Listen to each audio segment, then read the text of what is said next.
अगर आपने मेरा चैनल सब्सक्राइब नहीं किया तो इस रेड बटन पर क्लिक करके आप मेरे चैनल को सब्सक्राइब कर सकते हैं और इस घंटी को दबाना ना भूलें। इससे मेरी हर वीडियो का नोटिफिकेशन आप तक फ़ौरन पहुंचेगा।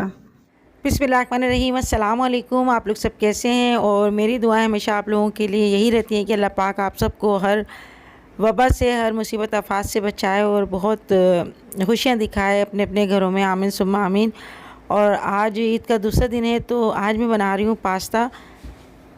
तो आज मेरे हस्बैंड के कुछ दोस्त मिलने के लिए आ रहे हैं तो मैंने सोचा कि मैं पास्ता बना लेती हूँ। और शाम को मुझे दावत में जाना है। शनाज जो मोहत्तर की मम्मा हैं उनके घर हमारी दावत है तो शाम को वहाँ जाएंगे हम।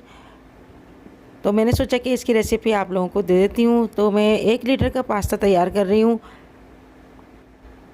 और ये पास्ता मैंने तकरीबन आधी कटोरी ली है। इसको बॉयल करने के लिए मैंने रख दिया और दूसरे चूल्हे पे मैंने फ्लेम खोल दिया है और यहाँ पर हम दूध को बॉयल करने के लिए रख देंगे। और पास्ते को मैं सिर्फ 4-5 मिनट बस पकाऊंगी। तो बस ये पक चुका है तो इसको मैं छलनी से छान के रख दिया है मैंने। और दूध उबाल आने के बाद हम इसको चलाएंगे और फ्लेम बिल्कुल स्लो कर देंगे।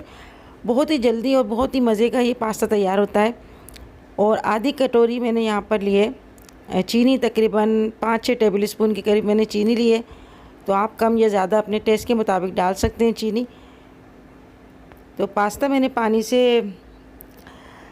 पानी डालकर इसको मैंने जो है गर्म पानी निकाल लिया था और अब मैंने इसमें दूध में शामिल कर दिया। और ये 2 चम्मच में डाल रही हूँ कॉर्नफ्लोर। तो ये हम पानी में अच्छा सा घोल लेंगे ताकि जो दूध है वो थोड़ा सा जो है थिक हो जाए। और थोड़ा थोड़ा करके हम इसको मिक्स करते रहेंगे। तो इसे हमें लो फ्लेम में पकाना है। तकरीबन मैं इसको पौन घंटे पकाऊंगी। और आप चाहें तो इसके अंदर वनीला कस्टर्ड पाउडर भी आप डाल सकते हैं 2 चम्मच। तो मेरे पास वनीला कस्टर्ड नहीं था तो मैंने सिर्फ कॉर्नफ्लोर डाला इसके अंदर। तो इसको मैंने आधा ढक्कन ढककर और बिल्कुल लो फ्लेम में पका रही हूँ मैं ताकि जो ये गाढ़ा होता रहे। और साइड की जो मलाई होती है ना वो भी हम इसको निकाल के इसमें हम शामिल करते रहेंगे। तो ये देखिए ये गाढ़ा होना शुरू हो गया है। और जितना आपको गाढ़ा रखना है तो आप अपने हिसाब से रख सकते हैं, मगर आप ये है कि इसको स्लो फ्लेम में ही पकाएंगे और पास्ता डाल के तो बहुत ही अच्छा इसके अंदर टेस्ट आता है। और इसके अंदर कोई चीज़ डालने की ज़रूरत नहीं है, बस दूध के अंदर ही बहुत मज़े का बनता है। तो इसको तकरीबन पौन घंटा पकाने के बाद मैंने फ्लेम बंद कर दिया। और ये मेरे पास खोया रखा हुआ था, ये फीका खोया है, ये मेरे पास रखा हुआ था तो मैंने इसमें फ्लेम बंद करने के बाद शामिल कर दिया। आप चाहें तो इसके अंदर रबड़ी भी डाल सकते हैं, मगर इस बात का ख्याल रखिएगा कि पकते हुए नहीं डालें आप। फ्लेम बंद करके इसके बाद आप शामिल कर दें। तो इससे ये होगा कि जो खोया है वो थोड़ा सा मोटा मोटा आता है तो बहुत ही अच्छा लगता है। और अब मैं इसको निकाल रही हूँ सर्विंग डिश में। तो ये मैंने निकाल दिया और थोड़ी देर बाद में इसको फ्रिज के अंदर रख दूँगी। तो ये गर्म भी बहुत अच्छा लगता है और ठंडा भी बहुत अच्छा लगता है। और इसके ऊपर मेरे पास ड्राई फ्रूट रखे हुए थे तो वो मैं डाल दूँगी ऊपर से।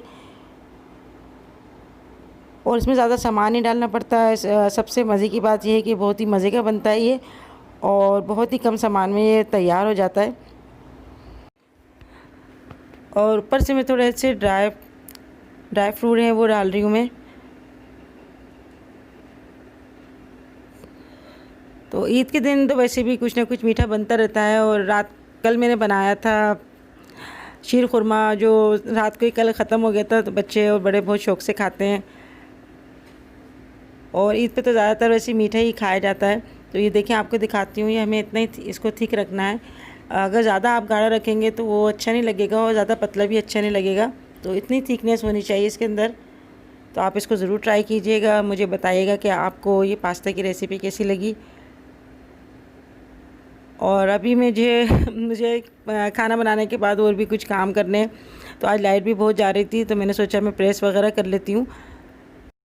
तो कल मैं अपने बच्चों के साथ टीवी शो देख रही थी। उसमें निदा यासिर का मॉर्निंग शो चल रहा था और उसमें आयशा उमर आई और उन्होंने आके ईद मुबारक कहा और पैर से पैर मिलाकर इस तरह से पत्नी क्या हरकत की उन्होंने जो मुझे बिल्कुल भी अच्छी नहीं लगी। चलें, आप अगर ईद मिलना नहीं चाह रही और ईद मुबारक कह रही हैं तो आप मुँह से भी कह सकती हैं, मगर ये तरीका जो है वो हमारे इस्लाम में नहीं है कि हम ईद मुबारक कह के और पैर मारें। तो ये कौन सा रिवाज कायम कर रही हैं। हमारे इस्लाम में तो ये बहुत ही मुक़द्दस ईद होती है और उसको हम बहुत एहतराम से मनाते हैं। अल्लाह ताला की तरफ से हमारी 2 ईदें हैं बड़ी, एक जो है मीठी ईद कहलाती है और एक हमारी बकरीद है।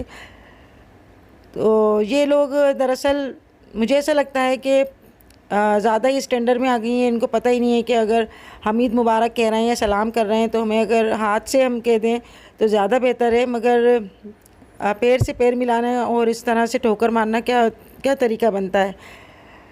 तो कहते हैं ना कि कौवा चला हंस की चाल अपनी चाल भी भूल गया, और ये स्टैंडर्ड नहीं है कोई कि आप इस तरह से बेहुरमती करें ईद मुबारक कह के। तो मुझे बड़ा दुख सा हुआ कि हमारी जो ये कौम है ये कहाँ जा रही है और किस सोच में जा रही है, हमारे बच्चों को क्या मैसेज दे रही है। हमारे बच्चे भी देखेंगे तो ये भी इस तरह करेंगे, क्योंकि टीवी से ही काफ़ी लोग और बच्चे सीखते हैं। और अगर आपको कोरोना का इतना ही डर है तो आप अपने अपने घरों में बैठें। इस तरह से अगर आप सोशल डिस्टेंस रखना चाहते हैं तो फिर आप पैर मिलाएँ। इस तरह से पैर मिलाने के क्या तुक है। तो ये तो कोई अच्छी सीख नहीं बन रही ना। मैं अब मुझे जो बुरा लगा था मैंने कह दिया, तो मगर मुझे दुख हुआ इस बात का कि ऐसा नहीं होना चाहिए। हमारी ईद बहुत एहतराम से मनाते हैं हम लोग सब। और अब की ईद हमने क्या मनाई है, अपने अपने घरों में ही रह के हमने बस ईद का दिन गुजारा है। बस अल्लाह पाक सबको नेक हिदायत दे, आमीन सुम्मा आमीन। और अभी शाम का टाइम है तो हम लोग जा रहे हैं, क्योंकि वहाँ से भी काफ़ी फ़ोन आ रहे थे कि देर हो गई और उनके भी कुछ मेहमान आए हुए थे, तो लाजिम आते सबका एक साथ ही खाना लगाते हैं। तो मोहत्तर भी तैयार हो गई और मैं उनसे यही कह रही थी कि तुम लोग तो पहले जाओ, लाजिम से तुम्हारी मम्मा इंतज़ार कर रही होंगी। मगर टाइम इतनी तेज़ी से गुजरता है कि बस पता ही नहीं चलता। और गुड़िया और जहांगीर और इबाद ये लोग भी जा रहे हैं हमारे साथ, इन सब की दावत है। तो मेरे पास काफ़ी कमेंट्स आई थी कि आपकी जो समधन है आपकी दावत नहीं करती, कि आप उनके घर जाती नहीं हैं। तो हर साल ही जाती हूँ मैं, और वैसे भी मिलने के लिए जाती रहती हूँ। बस ये होता है कि मैं वहाँ की वीडियो नहीं बना पाती। तो मेरे घर में जो होती है दावत उसकी मैं वीडियो बनाने की कोशिश करती हूँ। तो ज़रूरी नहीं है कि मैं जहाँ जाऊँ वहाँ पर मैं वीडियो बनाऊँ, कि कोई लोग एतराज़ करें या कोई सामने नहीं आता तो मैं इनकी वीडियो नहीं बनाती। और अभी जो है हसन जा रहा है अपने बाबा के साथ और मोहत्तर जा रही हैं बाइक पे, और हम लोग थोड़ी देर में निकलेंगे अभी। तो अगर कोई मेरे वीडियो में आना चाहता है तो मैं इसको ले लेती हूँ। अगर कोई नहीं आना चाहता या कोई छुपता है तो फिर मैं कोशिश यही करती हूँ कि मैं इसको अपनी वीडियो में नहीं लाऊँ। और गुड़िया नहीं आती वीडियो में तो मैं इसको नहीं लाती, ना मैं अपने दामाद को लेकर आती हूँ। तो मैं कोई ज़बरदस्ती नहीं करती उन लोगों के साथ। तो यहाँ पर हम लोग जा रहे हैं और ये अभी जो है रास्ते से हम लोग गुज़र रहे हैं। तो रास्ते पे से जो है आइसक्रीम वगैरह ले ली थी मोहसिन ने, और अभी हम लोग घर पहुँच गए शनाज के। तो कल मैंने हलीम बनाया था, वो भी मैं उसके लिए लेकर आई थी, क्योंकि रात को काफ़ी टाइम हो गया था तो मैं नहीं भेज पाई। तो मैंने सोचा कि मैं आज ही ले आती हूँ, उसको हलीम बहुत अच्छा लगता है।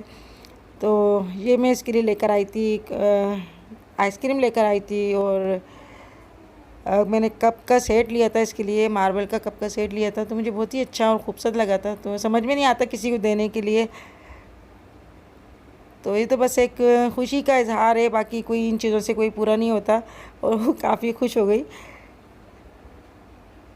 तो हम लोग शादी से पहले भी एक दूसरे को गिफ्ट देते थे, और मेहंदी चूड़ियाँ सब कुछ आती थी हमारे लिए। पहले तो हम बहुत ज़्यादा एहतमाम करते थे। और ये इनकी फुप्पो हैं जो कराची से आई, काफ़ी मुश्किल से आई, क्योंकि बसें वगैरह जो है उसमें काफ़ी चेकिंग हो रही है और दूर दूर बिठाया जा रहा है। तो सब लोग हमारा बस खाने का इंतज़ार कर रहे थे और बैठे हुए थे, हमारा वेट कर रहे थे। तो हम लोग बस आए और उन लोगों ने खाना लगाना शुरू किया। और शनाज जो है मोहत्तर की मम्मा है, और ये मेरे बचपन की दोस्त है। तो अल्लाह का शुक्र है शादी के बाद भी हमारी ऐसी ही दोस्ती है और ऐसी ही मोहब्बत है। और अभी ये लोग खाना लगा रही हैं, मोहत्तर की बहन है, उनकी फुप्पो वगैरह हैं। तो काफ़ी सारा इसने इंतज़ाम किया है। और आज गर्मी भी बहुत हो रही थी तो इसने खाने में बनाया है मटन कोरमा और बिरयानी बनाई है। तो ये मेरी दोस्त माशाल्लाह से बहुत अच्छा खाना बनाती है, मुझसे भी अच्छा खाना बनाती है ये। तो जो कोई चीज़ हम दिल से बनाते हैं और मोहब्बत से बनाते हैं तो अल्लाह ताला खुद जायका दे देता है और अच्छा बनता है। तो मैं तो यही कहती हूँ कि जब हम किसी मेहमान को बुलाते हैं और उसको खुशी से वेलकम करते हैं, खुशी से दस्तरखान लगाते हैं, तो हमारी कोशिश यही होती है कि अच्छे से अच्छा हम इंतज़ाम करें, अपनी हैसियत से ज़्यादा करें। तो यहाँ पर ये कौरमा जो है गरम कर दिया इन्होंने, और ये बनाया था इसने चिकन मसाला, जो बहुत ही मज़े का लगा मुझे। और माशाल्लाह से सारे खाने बहुत अच्छे बनाए थे। बिरयानी बनाई थी इसने बीफ की, तो ये आज बेचारी दोपहर से लगी हुई थी, और ये बस इसकी मोहब्बत है। तो मैं आज आ रही थी तो मैंने सोचा कि मैं इस दावत की वीडियो बना लेती हूँ और आप लोगों को दिखा देती हूँ कि माशाल्लाह से हम लोग ऐसे ही प्यार मोहब्बत से मिलते हैं, और खाने की कोई बात नहीं होती, बस ये मोहब्बत से उसने बुलाया तो मोहब्बत से हम खिंचे चले गए। क्योंकि जो खाना जो है सभी के घर में बनता है, और जैसा भी अल्लाह पाक बस सबके घर में अच्छे से अच्छा बनता है। और ईद वाले दिन मैंने दावत की थी, तो मैंने शनाज़ को भी फ़ोन किया था, मैंने बुलाया था, मगर वो हर साल अपने अम्मी के घर की ईद करती है।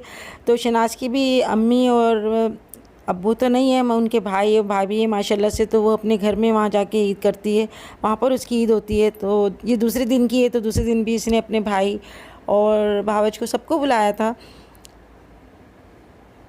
तो मैंने इसको कहा था कि थोड़ा टाइम निकाल के आ जाए, मगर वहाँ पर भी उसको काफ़ी टाइम हो गया था, रात को तकरीबन 1:30-2 बज गए थे उसको आते थे घर में, इस वजह से वो आना नहीं हुआ इसका घर पे। तो इंशाल्लाह बाद में इसको बुलाकर दावत कर दूँगी।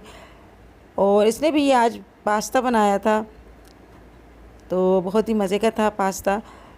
और ये इसकी स्पेशल ईद की जो है मीठा होता है इसका, कि हर ईद पे और बकरीद पे पास्ता ज़रूर बनाती है।